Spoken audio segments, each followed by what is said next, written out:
Estimado Federico, cuando hablamos de cultura en Uruguay, por supuesto, siempre nos vanagloriamos, por ejemplo, de la inmensa cantidad de artistas que hay por metro cuadrado en este país, claro, y en las más diversas áreas, y es algo de lo que nos enorgullecemos. Ahora, cuando tenemos que pasar al plano más de la actividad formal, más también del alcance de la cultura parejo para todo el país, y bueno, ahí empezamos a mostrar algunas fisuras. Y bueno, desde lo institucional, por supuesto, se está procurando paliar alguna de esas cosas, y bueno, después de eso vamos a estar charlando con el director de Cultura. Exactamente, el director nacional de Cultura del Ministerio de Educación y Cultura está aquí con nosotros. Bienvenido, Sergio Mautone. Muchas gracias por aceptar nuestra invitación para hablar de ese tema, bueno, realmente interesante, ¿no? Porque decíamos en los avances del programa, Cristian, Uruguay la corre de atrás en materia de estos temas, ¿no? Comparado con Iberoamérica, con el mundo, en fin. Pero la estamos corriendo, no estamos quietos, se están haciendo cosas al respecto, ¿no? Así es. Bueno, buenos días. Buenos días, Gracias Sergio. por invitarme. Mal tiempo, la mejor cara posible. Bueno. Sí, Uruguay ha hecho un esfuerzo enorme por ponerse a punto en lo que podemos llamar tendencia de políticas culturales. Porque no olvidemos que este proceso de conformar políticas es relativamente reciente en la vida del país. Si uno revisa las institucionalidades que reconocemos hoy como las más fuertes, toda la política de fomentos, la política de fondos, por ejemplo, no tiene más que 10 años. Sí, y además una consideración también de parte de todos los actores del trabajo artístico como un sector que mueve capitales, claro, y que contribuye al PBI. Absolutamente, y creo que ese es un trabajo de construcción lento, porque durante, lamentablemente, unas cuantas décadas en Uruguay, el Estado fue relativamente omiso en cuanto al diseño de políticas culturales, y sabemos todos que los hacedores de las políticas fueron los artistas. Claro. Los artistas fueron los grandes impulsores de las políticas. Recién yo diría que desde los años 2000, tal vez un poco antes si hablamos de Montevideo, pero desde esa época en adelante empezamos a generar una mayor conciencia en lo que tiene que ver con el diseño de políticas con un sentido moderno, porque políticas hubo siempre. La Biblioteca Nacional cumplió este año 200 años, ¿verdad? Por lo tanto, desde la Constitución misma del país hay un esfuerzo y una comprensión cabal del valor y del rol de la cultura. Ahora, cuando hablamos de políticas en términos más recientes, cuando hablamos de la concepción de la cultura como un derecho, de la concepción de la cultura como una herramienta de desarrollo sostenible, la concepción de la cultura como un elemento de encuentro, de síntesis, de equidad, de diversidad, es más reciente. Entonces, a partir de ahí se vienen desarrollando acciones a nivel de fomentos, a nivel de fondos, a nivel de incentivos y a nivel de acciones inclusivas en lo que tiene que ver con el desarrollo de programas que permitan no solamente la accesibilidad, sino que la ciudadanía en general también sea creadora de acciones culturales, ¿no? Programas como las usinas culturales o como las fábricas de cultura. Pero todo esto es muy nuevo en el país, claro, no más de 10 años. Y como ha crecido de manera también bastante desordenada, porque ha sido a veces a impulsos, a veces a necesidades, a veces a demandas, bueno, yo creo que es tiempo ya de poner la casa en orden y poder avanzar en lo que es un proceso que ha empezado hace un rato, pero que nosotros estamos hoy, si se quiere, ajustando, que es la concreción de un Plan Nacional de Cultura, que nos va a permitir, si se quiere, organizar mejor la institucionalidad y también darle perspectivas más claras a estas políticas. Ese Plan Nacional de Cultura, dentro de los múltiples objetivos que puede tener, ¿no? Detallabas alguno, hacerlo más accesible, que pueda ser también de desarrollo integral, ¿no? Para distintos actores de la sociedad. Tiene también como cometido que un artista pueda vivir de la cultura, aquí del arte que desarrolla, porque a veces es complejo, y hablando con muchos artistas de distintas índoles, ¿no? De las plásticas, la música, dicen, sí, está, pero a veces no puedo desarrollar totalmente porque tengo que vivir y tengo que salir a buscar trabajo de otra cosa. Sí, ese es un problema endémico en el Uruguay, ¿verdad? Yo creo que si nosotros observamos la realidad en otros países, yo el palo que mejor conozco es el de las artes escénicas, porque además lo vivencié. Pero si uno observa el mapa en los demás países, no es real que el 100% de los artistas logra vivir de su profesión. Es muy complejo por mil razones y seguramente no vamos a poder abordarlas en este espacio. También es cierto que son pocos los países como el Uruguay donde prácticamente ningún artista lograba vivir de su profesión. Claro. De hecho, asumíamos todos que la formación en el arte implicaba un segundo tiempo. Primero había que trabajar en algo de lo que comer para luego dedicarse a la profesión.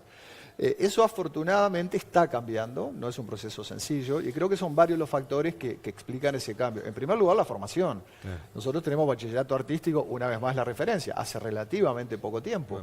Generaciones anteriores, la mía, por ejemplo, si teníamos una vocación artística, pasabas o del embromate a buscar alguna alternativa que más o menos te permitiera construir un espacio, pero no había formación propiamente. Y eso es lo que generaba también, Sergio, es, además de la informalidad del sector, que haya una falta de leyes que contemplen también los derechos laborales, los previsionales. En ese sentido, ¿notás también que hay mayor concientización? Hay mayor conciencia, no estamos en el punto óptimo, eso me importa destacarlo, pero si uno observa, y de hecho a partir de esta discusión del plan, nosotros hemos puesto arriba de la mesa y se puede consultar en la página del plan, plandecultura.uy, nosotros allí hemos puesto en consideración una serie de leyes, tenemos más de 20 leyes que impactan directa o indirectamente sobre el sector cultural. ¿Qué pasa con estas leyes? Bueno, a veces son caóticas porque se contradicen o se pisan, a veces son, si se quiere, difíciles de poner en práctica, pero existen y esto está dando cuenta de una concientización cada vez mayor del rol de la cultura.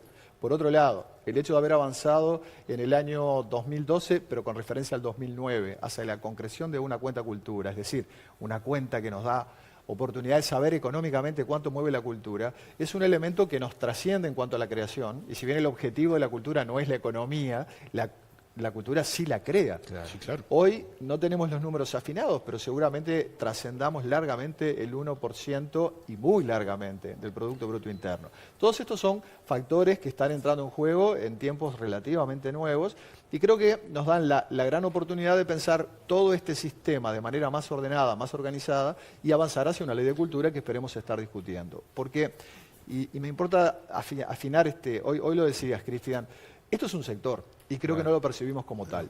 Y a veces hay rencillas internas muy menores, pero que nos complican la vida. A mí me gusta poner un ejemplo, siempre relacionarlo al fútbol. ¿Por qué? Porque el fútbol es un sistema complejo, que va desde lo muy profesional hasta lo muy amateur, que convive la canchita del baby fútbol con la oportunidad que se dan los compañeros del canal para ir a jugar acá enfrente el jueves de noche un rato. Bueno, todo eso conforma un sistema, todo eso crea audiencia, todo eso crea valores, todo eso crea una serie de situaciones que en la cultura es más difícil de ver, pero es lo mismo. Porque tenemos un sector económico, pero que convive con un sector artístico, que convive con un sector comunitario, que convive con un sector amateur y que convive con un sector académico. Y no hay oposición entre ellos. Yo creo que hay un lugar para la convivencia. Cuando así lo entendamos, yo creo que estaremos avanzando en la conformación de un sector como tal, que seguramente va a ser un sector determinante en el diseño de políticas, porque la cultura tiene un valor cohesionador como no tiene ninguna otra actividad de la vida humana. Y es muy, y es muy interesante lo que decís, porque ojalá esas baterías de leyes que pretenden desarrollar terminen también con eso de las chacras, ¿no? Hay muy buenas intenciones de distintos organismos que se ocupan de la cultura, el ministerio, las intendencias, en fin, pero sin tener entre ellas un patrón común. Y estamos hablando de cultura en líneas generales, ¿no?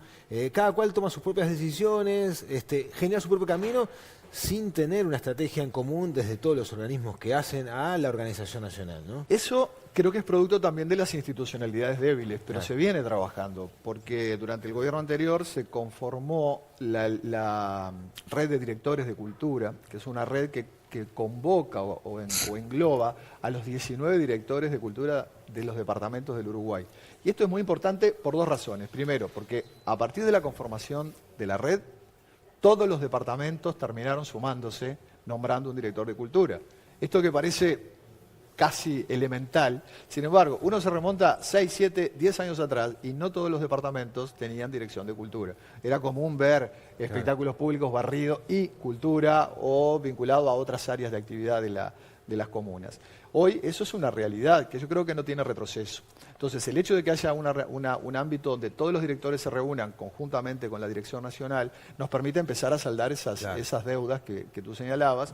De hecho, este próximo 10 de noviembre, vamos a tener una reunión porque cada 4 meses, la anterior fue en Rivera, y son ámbitos muy interesantes. Estamos discutiendo un elemento que a mi juicio es sustancial y también fue referido en la introducción, que es la circulación de bienes culturales. Los corredores. Los corredores. ¿Por qué? Porque la gente en Artigas no tiene acceso a la producción cultural del país de la misma manera como la tenemos aquí en Montevideo. Lo mismo pasa en Cerro Largo, en 33. De ahí que nosotros impulsamos un plan piloto entre 33 y Cerro Largo que tenía como objetivo destrabar, a mí me gusta decir, desobstaculizar las arterias, es una especie de verdad de obstaculización que hay que vencer para poder permitir que las cosas fluyan, que las cosas pasen. Si las cosas pasan y si aseguramos la llegada a todas partes del país de nuestros bienes culturales, y seguramente eso también genera tras de sí la profesionalización de los artistas. Porque hoy tenemos problemas varios. Por ejemplo, en esta experiencia piloto dijimos, bueno, vamos a llevar, piden teatro, porque dentro de las expresiones locales el teatro es la más floja, ¿verdad? Bueno, como no tenemos un mecanismo implementado, de llamado todavía, parece cometido, convocamos a los premios Florencio, que vayan los premios Florencio, que ya han pasado, bien o mal, por un tamiz, más o menos respaldado por nuestra sociedad, van los premios Florencio. Queremos que vayan a las capitales, 33, Melo, pero que a su vez, por lo menos, toquen algún punto en el interior de los departamentos, Santa Clara, sí, el interior profundo, Río Branco. ¿Qué pasa?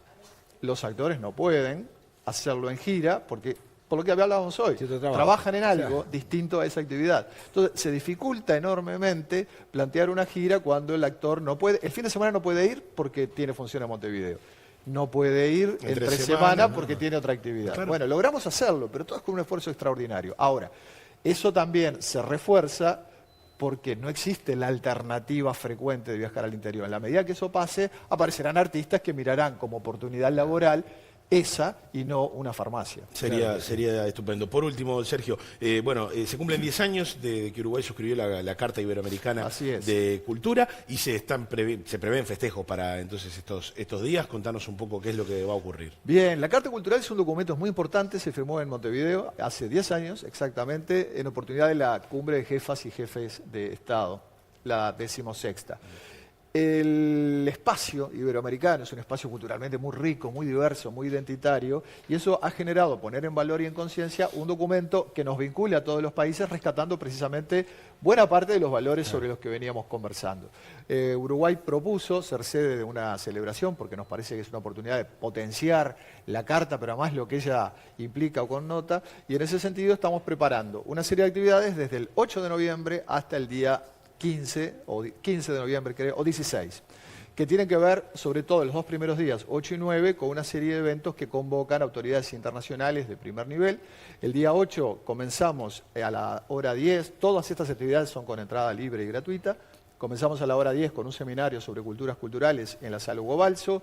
Luego habrá un ámbito de discusión sobre la diversidad lingüística en el Centro Cultural de España, cerrando la noche en AECID con una jornada en la que se reflexionará sobre el valor de las cumbres iberoamericanas.